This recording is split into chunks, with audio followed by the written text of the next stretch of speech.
Doctor Perumal பிள்ளை, என்ன பிரச்சனை போயிட்டுருக்கு, நீங்கள் என்ன சொல்ல வரீங்க? சுகாதாரத்துறையில் தமிழகம் முன்னணி மாநிலமாக இருக்குதுங்கிறது எல்லாருக்கும் தெரியும். ஆனால் அதற்கான பங்களிப்பை தரக்கூடிய மருத்துவர்கள், செவிலியர்கள் மற்றும் மருத்துவ பணியாளர்களை நம்ம அரசு எப்படி நடத்துதுங்கிறத இன்னைக்கு எல்லாருமே பார்த்துட்டு இருக்கிறீங்க. சில வருடங்கள் பின்னோக்கி பார்த்தீங்கன்னா, அந்த கொரோனா உச்சத்தில் இருந்தப்போ ஊரே அடங்கி போயிருந்துச்சு. அந்த நேரத்தில் அரசு அலுவலகங்கள் இயங்கவில்லை, பேருந்துகள் ஓடவில்லை, பள்ளி கல்லூரிகள் மூடப்பட்டன, சாலைகள் வெறிச்சோடி கிடந்தது. அந்த நேரத்தில் பரபரப்பாக இயங்கியது அரசு மருத்துவமனைகள். தனியார் மருத்துவமனைகள் பெரும்பாலும் மூடப்பட்டன. அப்பொழுது மக்களுக்கு வரப்பிரசாதமாக இருந்தது அரசு மருத்துவமனைகளும் அங்கு பணி செய்த மருத்துவர்கள், செவிலியர்கள் மற்றும் மருத்துவ பணியாளர்கள் தான். அவங்கள நீங்கள் எப்படி கௌரவமாக வச்சுருக்கிறீங்க? அன்னைக்கு என்ன சொன்னீங்க? கடவுளாக மருத்துவர்களும் தேவதைகளாக செவிலியர்களும் இருக்கிறதாக சொன்னீங்க. ஆனால் கடந்த வாரம், ஒரு வாரம் முன்னாடி என்ன நடந்துச்சுங்கிறது எல்லாருக்கும் தெரியும். காந்திய வழியில் போராட்டம் நடத்தினவங்களை தரதரா இழுத்துட்டு போயிட்டு கிளாம்பாக்கத்தில் விடுறீங்க. கிளாம்பாக்கத்திலிருந்து அடுத்தது ஊரப்பாக்கம், அடுத்தது எங்கெங்கேயோ ஊரில் எல்லாம் எந்தெந்த ஊருன்னு தெரியாமல் எங்கெங்கேயோ விடுறீங்க. ஒரு வாரம் அவங்கள அலக்கழிச்சிங்க. இதை உண்மையிலே அரசு இதை கொஞ்சமாவது மனசாட்சியோடு புரிஞ்சு பார்த்துச்சுன்னா நிச்சயமாக இது மிகப்பெரிய வரலாற்று பிழை அப்படின்னு அரசு உணரும். அதாவது அதை போலத்தான் மருத்துவர்கள் 2019 எங்களுடைய கோரிக்கைகளுக்காக அன்னைக்கு ராஜீவ்காந்தி அரசு மருத்துவமனையில் காலவரையற்ற உண்ணாவிரதம் இருந்தோம். அந்த நேரத்தில் எங்கள் பக்கத்தில் உட்கார்ந்து ஆதரவு அளித்தவர் நம்முடைய இந்நாள் முதல்வர், அன்று எதிர்க்கட்சி தலைவராக இருந்த திரு மு க ஸ்டாலின் அவர்கள் பக்கத்தில் உட்கார்ந்து, எதுக்கு மருத்துவர்கள் தங்களை வருத்திக்கிறீங்க? கழக ஆட்சியில் போடப்பட்ட அரசாணை 354 தானே கேட்குறீங்க. அடுத்தது அமையும் திமுக ஆட்சியில் நாங்கள் பண்ணி கொடுத்துருவோம். நீங்கள் இப்போதைக்கு உங்களை வருத்திக்க வேண்டாம் சார். உங்களுக்கு தெரியும், எப்போவுமே இந்த ஃபோட்டோவில் இப்போ ஐயா ஜூம் பண்ண முடிஞ்சால் காட்டுங்க. திரு பெருமாள் பிள்ளை அவர்கள் இதை காட்டுகிறார். இன்றைக்கு தமிழ்நாட்டுடைய முதலமைச்சராக இருக்கக்கூடிய திரு மு க ஸ்டாலினும் பொன்முடியும், அதை போன்று பக்கத்தில் சேகர் பாபுவும் அமர்ந்து அவர்களிடத்திலே பரிதாபமாக பேசி கொண்டிருக்கிறார்கள், கவலைப்படார்கள். இந்த ஃபோட்டோவில் பாருங்கள், இதில் திரு ஸ்டாலின், இதில் பொன்முடி, இதில் ஒரு சேகர், அப்படி தானே? இவரெல்லாம் 3 பேரும் இருக்கிறார். சேகர் பாபு. இதைத்தான் பெருமாள் பிள்ளை காட்டுகிறார், ஆதாரத்தோடு காட்டுகிறார். இவ்வளவு பெரிய நெருக்கடிகளில் இன்றைக்கு தவித்து விடப்பட்டதாக மருத்துவர் பேசி கொண்டிருக்கிறார். சொல்லுங்கள் சார். சார், அதாவது உங்களுக்கு தெரியும், எப்பவுமே அரசு தரப்பிலிருந்து எங்ககிட்ட பொதுவாக போராடுறவங்க கிட்ட சொல்லுவாங்க, போராட்டத்தை நிறுத்திக்கிங்க, வாபஸ் வாங்குங்க.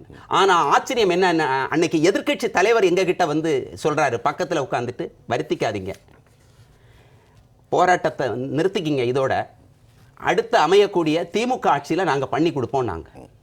நாங்கள் 100% நம்பினோம் அவருடைய வார்த்தைகளை. அதனால் ஆட்சி மாற்றம் வரணும்னு ஒட்டுமொத்த மருத்துவர்களும் தவம் இருந்தோம். ஆட்சி மாற்றமும் வந்தது. ஆனால் இன்னைக்கு வரைக்கும் கோரிக்கை நிறைவேற்றப்படவில்லை என்பது எங்களுக்கு மிகுந்த வேதனையாக உள்ளது.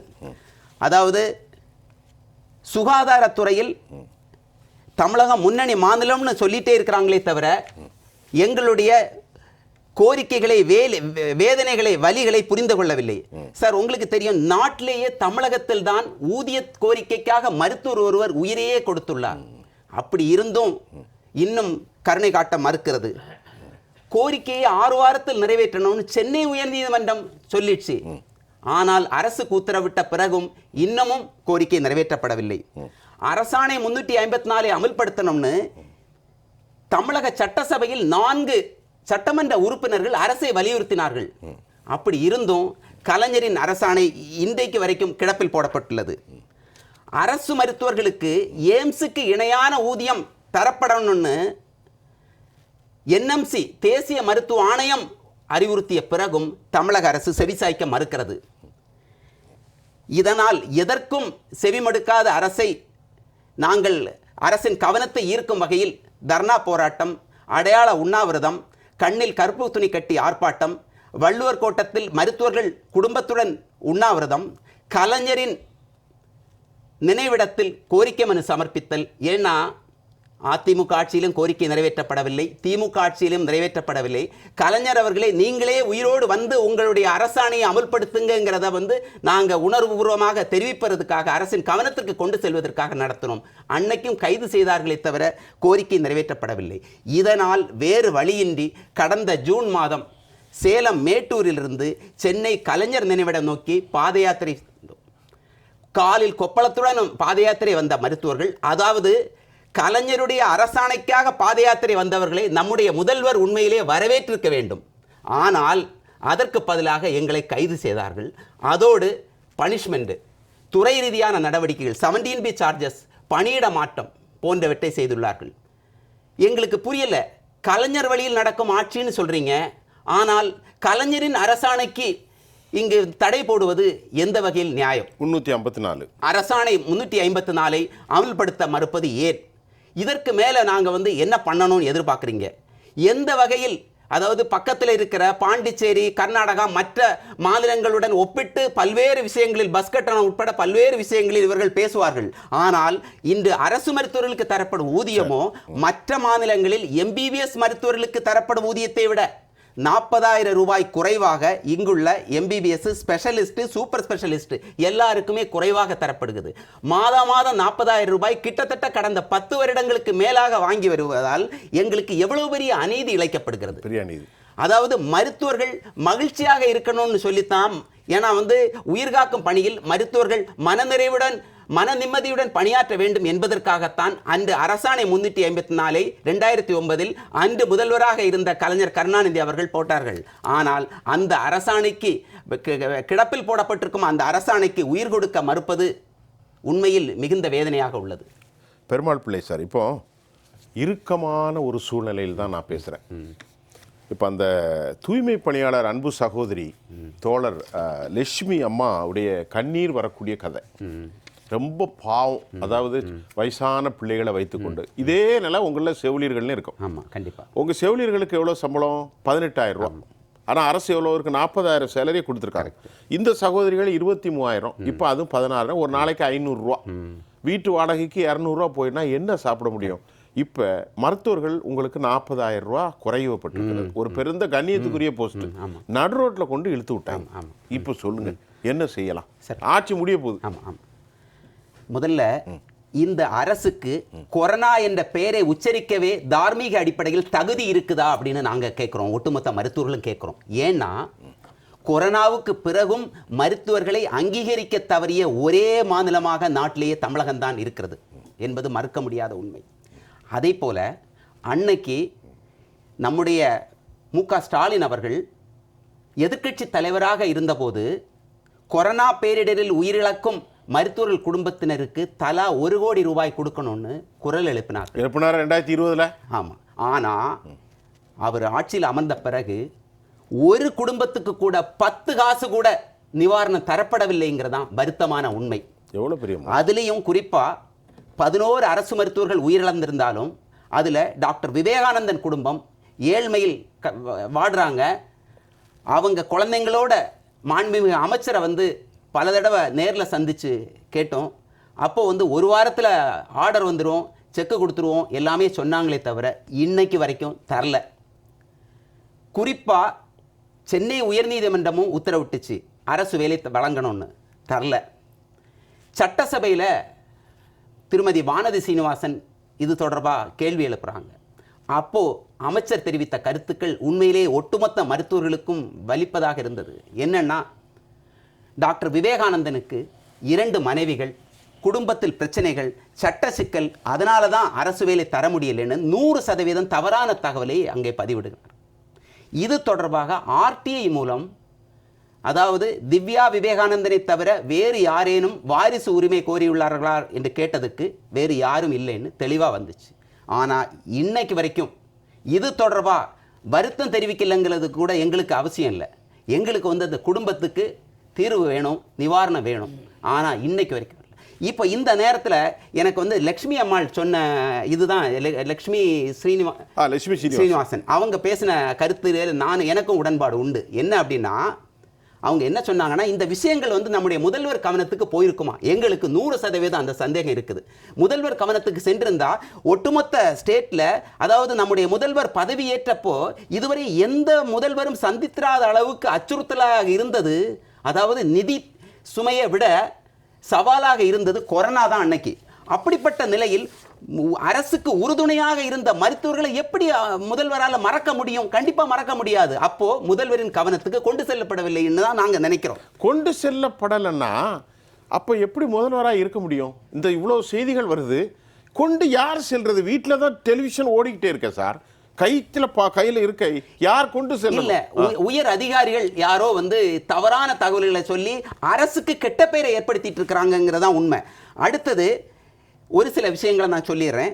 புதிதாக அரசு மருத்துவமனைகளை துவங்குவதில் காட்டும் அக்கறையை, ஆர்வத்தை அந்த மருத்துவமனைகளுக்கு தேவையான மருத்துவர்கள், செவிலியர்கள், மருத்துவ பணியாளர்களை நியமிக்காம எப்படி உரிய மருத்துவ சேவையை கொண்டு செல்ல முடியும்? எவ்வளவு பேர் பற்றாக்குறை இருக்கு? இல்ல, இது வந்து புதிதாக திறக்கக்கூடிய அரசு மருத்துவமனைகள் எல்லாமே வந்து போஸ்டிங் போடாம, அதுல போஸ்ட் உருவாக்காம ஏற்கனவே இருக்கக்கூடிய மெடிக்கல் காலேஜ், உதாரணத்துக்கு சேலம் அம்மாப்பேட்டை அரசு மருத்துவமனை, திருநெல்வேலி கண்டியப்பேரி அரசு மருத்துவமனை, இங்கெல்லாம் வந்து அங்கே இருக்கக்கூடிய மெடிக்கல் காலேஜில் இருந்து, திருநெல்வேலியில் பொறுத்த வரைக்கும் கிட்டத்தட்ட வந்து டெய்லி 25 மருத்துவர்கள், 40க்கு மேற்பட்ட செவிலியர்கள் வந்து மெடிக்கல் காலேஜில் இருந்து அங்கே டெபுட்டேஷன். அதே மாதிரி சேலம் அம்மாப்பேட்டைக்கு 8 மருத்துவர்கள், பல்வேறு ஸ்பெஷலிஸ்ட், மகப்பேறு மருத்துவர்கள், குழந்தை நல மருத்துவர் உட்பட டெய்லி வந்து 8 பேர் வந்து இங்கே டெபுட்டேஷன். அப்போ ஏற்கனவே மெடிக்கல் காலேஜஸில் வந்து நமக்கு வந்து ஒர்க்லோடு அதிகம். அதுவும் நம்முடைய அமைச்சருடைய கூற்றுப்படி பார்த்தால் தமிழகத்தில் திமுக ஆட்சி அமைந்த பிறகு அரசு மருத்துவமனைகளை நாடும் நோயாளிகளின் எண்ணிக்கை 3 மடங்கு அதிகரித்துள்ளதுன்னு சொல்றீங்க. அப்போ அதுக்கு ஏற்றாற்போல் எல்லாமே குறைந்தபட்சம் 2 மடங்காக அதிகரிக்கணும். ஆனா அதிகரிக்காம நீங்க இங்க இருக்கிறவங்கள மற்ற இடங்கள்ல டெபுட் பண்றீங்க. அப்ப எப்படி உரிய சேவையை வழங்க முடியும்? அதே மாதிரி ஒரு சில விஷயங்கள் மட்டும் சொல்லிடுறேன். ஏற்கனவே அரசாணை 354 பத்தி சொன்னேன். அதாவது கலைஞர் வழியில் நடக்கும் ஆட்சின்னு பெருமையாக தெரிவிக்கிறீங்க. ஆனால் மகன் முதல்வராகவும் பேரன் துணை முதல்வராகவும் இருக்கிறப்போ கலைஞர் போட்ட அரசாணைக்கு தடை போடுவது, அரசாணை 354 புறக்கணிப்பது ஏன்? அதே போல தமிழக மாணவர்கள் எல்லாருமே தன்னை அப்பா என்று அன்போடு பாசமாக அழைப்பதாக நம்முடைய முதல்வர் தெரிவித்துக் கொள்கிறார்கள். ஆனால் தன்னுடைய அப்பாவின் அரசாணையே புறக்கணிப்பது ஏன் அப்படிங்கிறது தான் எங்களுக்கு வந்து புரியாத புதிராகவே உள்ளது. எனவே நம்முடைய முதல்வர் அவர்களின் கவனத்துக்கு இது கொண்டு செல்லப்பட்டு எங்களுடைய கோரிக்கைகளுக்கு தீர்வு கிடைக்கும்னு நாங்கள் நம்புகிறோம். பெருமாள் பிள்ளை, இப்போ பொதுவாக நீங்கள் ஒரு வார்த்தை சொன்னீங்க, இதில் ரொம்ப முக்கியமான விஷயம் என்னென்னா, இந்த மருத்துவர்கள் பற்றாக்குறை இருக்கு பாருங்க. இப்போ நீங்கள் உங்களுடைய ஊதிய கோரிக்கை மற்ற விஷயத்தை தாண்டி இது எந்த மாதிரியான விளைவுகளை ஏற்படுத்துகிற மட்டும் சொல்லுங்கள் ஒரு 2 நிமிஷத்துக்கு. அதாவது அரசு மருத்துவர்களுடைய தேவை வந்து ஒவ்வொரு மருத்துவமனைகள்லையும் முக்கியம் அப்படிங்கிறத வந்து கொரோனாவுக்கு பிறகு புரிஞ்சுக்கல. ஏன்னா எல்லாருக்கும் தெரியும், கொரோனாவுக்கு அப்புறம் வந்து அரசு மருத்துவமனைகளுக்கு வரக்கூடிய நோயாளிகளின் எண்ணிக்கை அதிகமாயிடுச்சு. அதுலேயும் குறிப்பாக அன்னைக்கு கொரோனா சமயத்தில் பிரசவத்துக்கு வந்த, பிரசவ வலியோடு வந்தவங்க எத்தனை பேர் வந்து அரசு மருத்துவமனைகளை வந்து கையெடுத்து கும்பிட்டாங்க அப்படிங்கிறது தெரியும், மறக்கவே முடியாது அவங்க வாழ்க்கையிலே. ஸோ அந்த அளவுக்கு இன்னைக்கு வந்து அரசு மருத்துவமனைகளுக்கு நோயாளிகள் அதிகமாக வர்றாங்க.